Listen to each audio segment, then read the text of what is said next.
காங்கேயம் முத்துவின் ஒரிஜினல் வின்னசஸ் பிராண்ட் அரிசிகள் தரத்திலும் சுவையிலும் என்றும் நம்பர் 1. அண்ணா, நான் ஏற்கனவே சொல்லி இருக்கின்றேன், நம்முடைய போட்டி கோயம்புத்தூர் பாராளுமன்ற தொகுதியில எந்தவித வேட்பாளர்களோடு கிடையாது. இன்னைக்கு வேட்பாளருக்கு ஒரு சென்ஸ் ஆஃப் டெஸ்பிரேஷன் இருக்கத்தான் செய்யும். ஆனால் நாம் இந்த விஷயத்தில் தெளிவாக இருக்கின்றோம். எங்களுடைய தொண்டர்கள், தலைவர்கள்,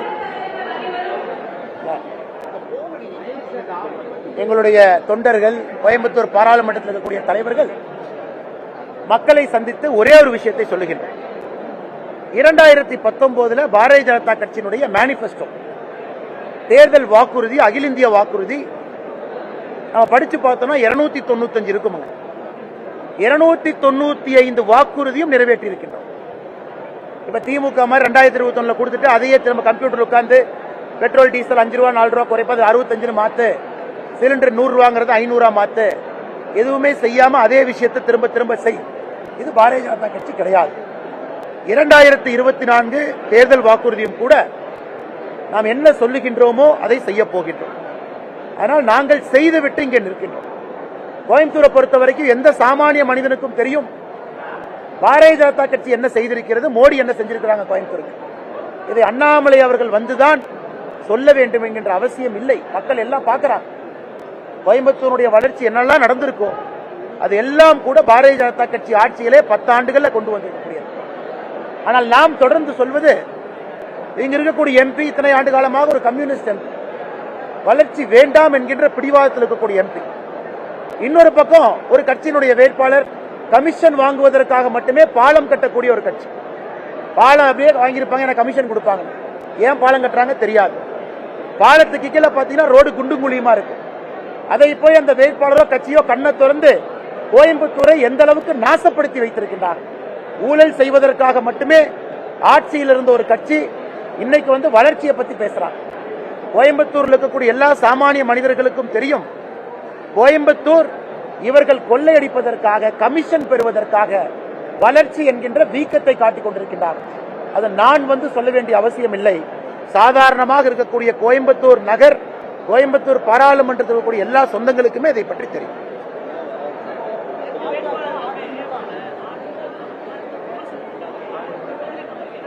அதாவது நான் ஏற்கனவே சொல்லிட்டேன், என்னுடைய சண்டை ஒரு வேட்பாளரை கொண்டு வந்து இந்த வேட்பாளரை பாருங்க, இந்த வேட்பாளரை பாருங்க, இந்த வேட்பாளரை பாருங்க, அதுக்காக இந்த தேர்தலுக்கு வரலைங்கய்யா. நாம் இங்கே வந்திருப்பது ஒரு முக்கியமான நோக்கம்.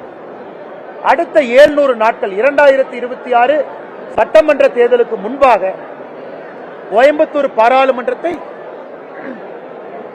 எப்படி மாற்றி காட்டப் போகின்றோம் என்கின்ற சவாலுக்காக இங்கே வந்திருக்கிறோம். மக்களுடைய அன்பை பெற்று கோயம்புத்தூர்ல உண்மையான வளர்ச்சி, நான் ஏற்கனவே சொல்லியிருக்கிறேன், மோடி அவர்களுக்கும் மத்திய அமைச்சரவைக்கும் கோயம்புத்தூர் மக்களுக்கும் இந்த அண்ணாமலை ஹாட்லைனாக இருப்பார். Annamalai is Hotline. கோயம்புத்தூருடைய நம்முடைய பாரதிய ஜனதா கட்சி தேசிய ஜனநாயக கூட்டணி தலைவர்கள் இருக்கிறாங்க. என்னுடைய வேலை இங்க ஹாட்லைனா வேலை செய்யறது. ஒரே ஒரு பட்டன், அதற்கான தீர்வு இந்த அண்ணாமலை. யாரை பார்க்கணும்? மத்திய அரசு இருந்து ஒரு வேலை கொண்டு வரணும், கொண்டு வந்தோம். மத்திய அரசு ஒரு கோரிக்கை வைக்கணும், கொண்டு வரணும். தொழிற்சாலைகளுக்கு ஒரு பிரச்சனை உங்களுக்கு தெரியும். தொழிற்சாலைகளுக்கு பிரச்சனை வருவதும் அரசு அதை சரி செய்வதும் ஒரு சைக்கிளிக்கல் பினாமினன். ஆனா பிரச்சனை இருக்கு, ரெப்ரசன்டேஷன் கொடுக்கணும், சரி பண்ணணும், நாங்க இருக்கோம்.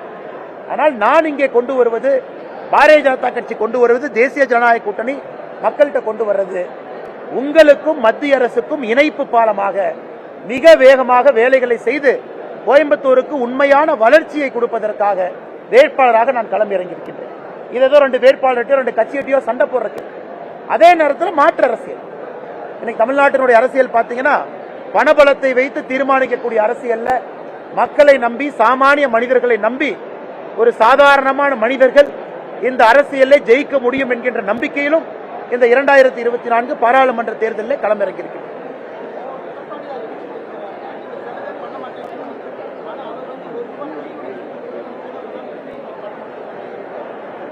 எடப்பாடி அண்ணங்கிட்ட பிரச்சனை என்னன்னா, ஒருத்தர் என்ன சொல்றாங்கன்னு முழுமையா கேட்கறது, கேட்கக்கூடிய தன்மையெல்லாம் இழந்துட்டாங்க. ஏன்னா அரகன்ஸ் வந்துருச்சு. நாம் சொல்லி இருப்பது, ஓட்டுக்கு பணம் கொடுக்காம கோயம்புத்தூர்ல ஜெயித்து காட்ட முடியும் என்பது நம்முடைய சவால். நீங்க மற்ற கட்சிகளை இதே சவால் விட சொல்லுங்க. மக்களின் மீது நம்பிக்கை இருக்கிறனால சொல்றோம். இன்னைக்கு பாரதிய ஜனதா கட்சியினுடைய தொண்டன் யாரு? கான்ட்ராக்டர் இல்ல, யாருமே ஹைவே கான்ட்ராக்டர். நீங்க சொன்ன கட்சியினுடைய தலைவர் யாரையெல்லாம் நிறுத்திருக்காங்க பாருங்க, யாரையெல்லாம் திருச்சியில் நிறுத்திருக்காரு, யாரையெல்லாம் எங்கெல்லாம் நிறுத்திருக்காங்க, எத்தனை ஹைவே கான்ட்ராக்டர் நிக்கிறாங்க. அவங்க ஆண்ட பொழுது சம்பாதித்த பணம் எல்லாம் யாரு கையில் இருக்கோ அவர்கள் தான் இன்னைக்கு பாதி பேர் வேட்பாளர்கள். அது சாமானிய மக்களுக்கு அந்த வேட்பாளர் லிஸ்ட பார்த்தாவே தெரியும். ஆனா பாரதிய ஜனதா கட்சியினுடைய தொண்டன், தேசிய ஜனநாயக கூட்டணியுடைய தொண்டர்கள் தங்களுடைய கை காசை போட்டு வேலை செய்யறாங்க. சுவரமுறமா கை காசு. அவங்க பெட்ரோலுக்கு பணம் போட்டுக்கிட்டு பெட்ரோல் அடிச்சுட்டு ஒரு 4 வீடு ஏறி இறங்கணுமா ஏறி இறங்குறாங்க. இதுதான் மாற்று அரசியல். இது மாற்று அரசியல் செய்யாம கல்லாப்பெட்டி கட்டினவங்களுக்கு எப்படி தெரியும்? அதனால் யார் என்ன பேசுறாங்கன்னு காது கொடுத்து கேட்க வேண்டும். நாங்கள் சொல்லக்கூடிய மாற்று அரசியல் என்ன? எடப்பாடி என்ன டீ குடிக்கணும்னா கூட யார்ட்டையோ பணம் வாங்கி தான் டீ குடிப்பாராட்டிருக்கு. அதனாலதான் டீ குடிக்கிறது எக்ஸாம்பிளா கொடுக்குறாங்க. நாங்க அப்படி இல்லை, டீ குடிக்கணும்னா கூட சொந்த காசுல டீ குடிப்போம். அதான் எங்களுக்கும் அந்த தலைவர்களுக்கும் அந்த கட்சிக்கும் இருக்கக்கூடிய அடிப்படை வித்தியாசம்.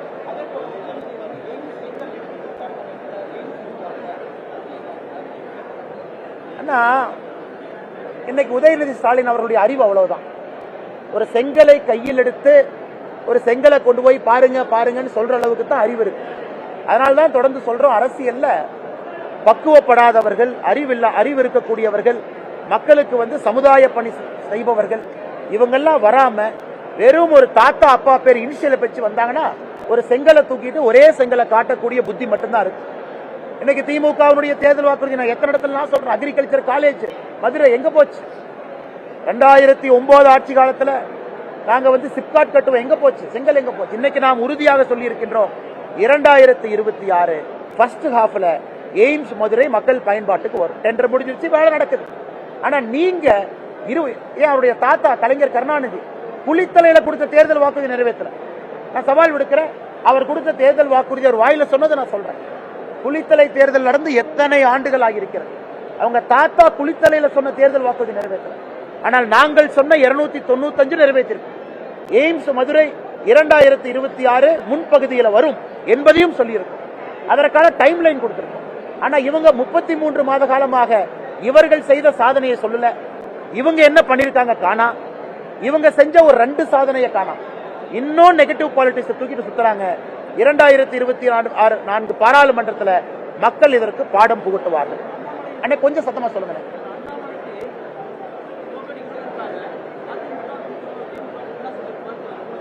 ஆனா அதிமுக திமுக இப்ப ஒன்னா சேரல, ஏப்ரல் 10ஆம் தேதி ஒன்னா சேருவாங்க. நான் அதிமுக திமுக ஒன்றாக சேருவதை கடைசி 10 நாள்ல எதிர்பார்க்கிறேன். ஏன்னா அன்னைக்கு தான் பங்காளி கட்சிகளுடைய சுயரூபத்தை நீங்க பாப்பீங்க. இன்னைக்கு 2 பேரும் தேர்தலில் நிற்பது கம்யூனிஸ்ட் கட்சி வேண்டாம், திமுக வரணும். ஏன்? பணபலத்தை படைபலத்தை வச்சு அண்ணாமலையே தோற்கடிக்கல. திமுக காரங்க என்ன வேலை? MP election. அதே போல அதிமுக காரங்க சுத்தி சுத்தி வர்றாங்க. அதனால் நீங்கள் சொல்வது ஏப்ரல் 10ஆம் தேதிக்கு மேல கடைசியில அவங்க 2 வேட்பாளர் ஒரு வேட்பாளர் விட்டு கொடுத்து இன்னொரு வேட்பாளர் நிறுத்தி ஓட்டு டிரான்ஸ்பர் பண்றதுக்கு முயற்சி பண்ணுவாங்க. இது கேரளால பார்த்திருக்கோம், பல இடத்துல பார்த்திருக்கோம்.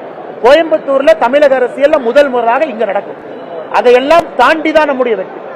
மக்களுடைய அன்பு நம்ம கிட்ட இருக்கும் பொழுது பங்காளி கட்சிகள் என்ன வேணாலும் அண்டர்ஸ்டாண்டிங் போட்டுக்கிட்டோம், அன்கோ போட்டுக்கிட்டோம், திரை மறைவுல பேசிக்கிட்டோம், விட்டு கொடுத்துக்கிட்டோம். ஒரே கான்ட்ராக்ட். இவங்க ஆட்சியில் இருக்கும்போது ஹைவே கான்ட்ராக்ட், இப்ப ஆட்சியில் இருக்கும்போது ஹைவே கான்ட்ராக்ட். 2 பேருக்கு பண சப்ளை ஒரே ஹைவே கான்ட்ராக்ட். அதற்கெல்லாம் கோயம்புத்தூர் மக்கள் மயங்க போவது கிடையாது. அதற்கு நாங்கள் பயப்பட போவதும் கிடையாது.